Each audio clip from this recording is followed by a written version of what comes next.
Hey guys, it's Sam and this is my August wrap up. So although I only read 3 books in August, which is a sad thing for me because I wanted to read more, I am very happy because I am finally free. Grad school is something I'll slowly stop talking about because it's in my past. It's over, which means I can read more, which is interesting because 2 of these books I read in the 5 days following grad school being done. Because that's how much grad school has been bogging down my entire life. I was also playing a video game during that time. 2 books and a video game, guys. It's a magical time to be alive. So all these books I do have full reviews and discussions coming up for the most part. There's one exception, but I'll tell you about that when I'm talking about it. The first book that I read this month was Spinning Silver by Naomi Novik. This is an adult fantasy standalone, although it sort of feels like it's in the same vein as Uprooted because it's still a fairy tale retelling, but it doesn't take place in the same world that I know of. There's no obvious hints. It's not part of a series. It's not a dual, nothing like that. It's just her writing another fairy tale retelling. But this is supposed to be loosely based on Rumpelstiltskin, and it has a lot of Eastern mythology and folklore mixed in like it always does with her fairy tale retellings. And this book is actually a multiple POV story, so it follows mainly 3 main female characters, but there's also other POVs sprinkled in there. All of these people that are affected by those 3 kind of main characters and their opinions on things and their perception of things and everything like that. So there are multiple different kind of myths combined in here. There are sort of Eastern European fae going on in here, and there's different folk myths and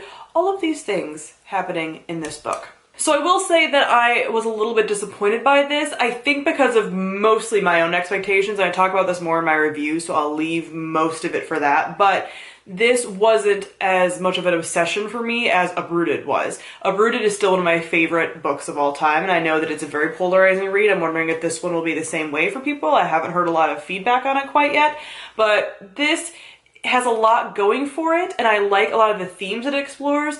The main character, a couple of the main characters, a couple of the main characters, the main character and her family, they're all Jewish. There's a lot of themes of Judaism and microaggressions against Jewish people and stuff like that, and a lot of stuff about microaggressions against women and the importance of family and family relationships and the impact and the ripple effect that you have on other people. All of this stuff is really awesome, but there's parts of the plot that I feel like were lacking. There's parts of the stuff about multiple POVs that I feel like was a little bit messy, although there are very distinct voices and you can tell who is talking because they're not labeled. It still is something that I didn't like some of the POVs. I didn't care about what they were up to. I wanted the main characters or just a couple of the main characters, honestly. So I feel like that kind of weakened the story a bit for me personally.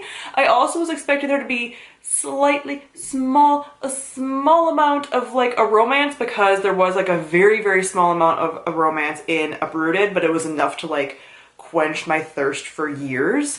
And this didn't really have that, and that left me feeling disappointed because I kept waiting for it and it never really had that.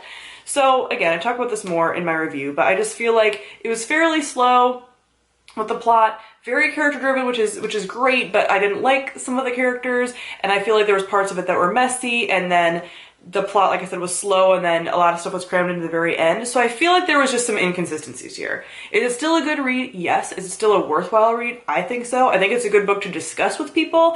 And this is actually this year's BookNet Fest book club book. One of them. We have 2, actually. I will leave more information for BookNet Fest down below. So we'll be doing a full panel on this, and I'm going to be on discussing more of my thoughts on this book. So I'm going to be doing a spoiler-free review here on my channel for this book, but then the panel will get posted after BookNet Fest of all of us discussing our, discussion-y type thoughts. So I'm looking forward to discussing this book because I think it will be a good discussion book, but overall, a little bit disappointed in it.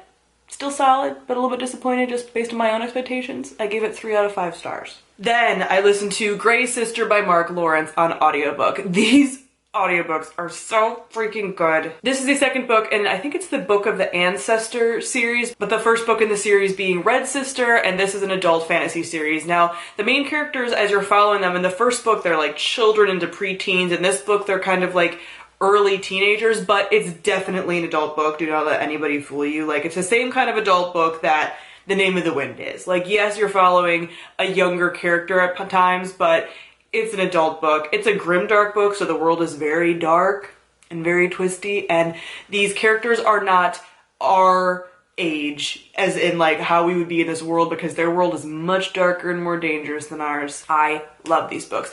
I strongly recommend the audiobooks because the narrator is so good. The voices she does are so amazing. This series I've been talking about a lot.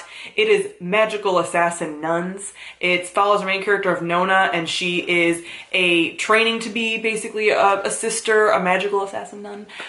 You don't quite find out what class of magical assassin nun that she'll be, but she's kind of in her second stage, which is the Grey Sisters, and that is more of like the spy kind of network, and a lot of things are going on. I can't even really talk about it because so much of this book is based on what happens in the first book, obviously, and a lot is laid down in the first book, but she's basically continuing her training and a lot of shit's going down, and she's always being targeted by someone, and I don't want to gush too much because it's been a long time since I've just straight up gushed about a book series, but like, I want to. Like, I just want to, and I will have a full review and gush coming up on this book, but there's so much to talk about that I can't really talk about in a concise way. But I love the world. I love all of the characters. Female friendship, strong theme in here. Makes me so happy. Also, brutal ladies. It's so good. And like the dynamics and the political intrigue. There's political intrigue, there's violence, there's female friendships, there's magic and like really cool magic systems that I don't even quite understand half the time, but it's fine. And really good like folklore and stuff, and it's amazing. You should read them. Hopefully I'll talk about this in a more put together, concise way in my review, because I'm filming my review after this. So I gotta get myself together. I gave this 5 out of 5 stars. I cannot wait for the next book in the series. And lastly, I read Trail of Lightning by Rebecca Roanhorse. This is the first book in a new urban fantasy adult series, and this is set in a post-apocalyptic urban fantasy world where it's mostly Native American folklore and people and everything. So basically the Native American people, when the world was about to kind of end, when this like apocalyptic stuff was happening, they sealed themselves off, kind of walled themselves off from everyone else. And so the story is taking place within those walls, but now a lot of the old gods, old monsters from Native American folklore are coming back and wreaking havoc on everything. Our main character of Maggie is a monster hunter, so she has clan powers, a couple of different clan powers that allow her to be like a really good killer, and she is a monster hunter. So she gets kind of wrapped up in this very typical urban fantasy way. She gets called to this kind of like case, this monster hunting case, and it's obviously more than it initially appears, and everything kind of goes from there. I have a history with urban fantasy books. As many of you know, I kind of grew up on them.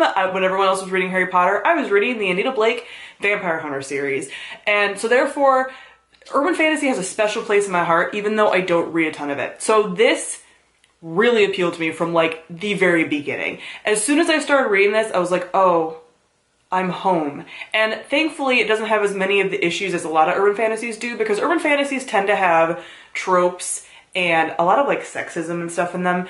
And this still has a tinge of that, but not as bad as urban fantasy used to be. And this is so unique because I've never read an urban fantasy that's based, any kind of fantasy that's based around Native American folklore. So are there some of the typical urban fantasy tropes that you'll find in here? Yes. You have this like typical hardened woman who doesn't trust anyone. She doesn't really like typical women things. You know, she's very judgy. She, you know, drinks black coffee. All this stuff. There's always a scene in the urban fantasy where like the expert killer woman gets like dressed up fancy, and it's like, oh wow. Like there's stuff like that I'm going to talk about again more in depth in my review, because I eat this shit up, okay? There's certain tropes that happen in urban fantasy, you're just like, okay, yeah, let's do it. So I really enjoyed this though, because sometimes urban fantasy gets too risque for me. Well, one, it gets too like sexist and awful a lot of times, and two, it can be just a little too much sex for me. I'm okay with sex in fiction. I don't love reading it, so thankfully this didn't have that, but this was a really good setup for this world, for this series. I am very excited. There's a lot of really cool side characters. There's really good dynamics between some of the main characters in here, and like I said, it's a really interesting magic. It's a really interesting folklore it's based on. It's a cool world. I'm really interested to see how this character progresses, because I think she's starting out very basic. She's a level 1 character right now, and I think she's gonna get so awesome, and I cannot wait. So this is a series that I'm definitely going to be following and I'm still thinking about it, and it's making my heart just a flutter because it's a nice short series too. Urban fantasies are so easy to read, man, and I highly, highly enjoyed this. So I gave this one 4 out of 5 stars and definitely plan on continuing with the series as it comes out. So that is it for the books that I read in August. Comment below and let me know if you have read any of these and what you thought of them. And like I said, full reviews on all of them are coming up. So thank you all for watching, and I'll see all of you guys soon. Bye!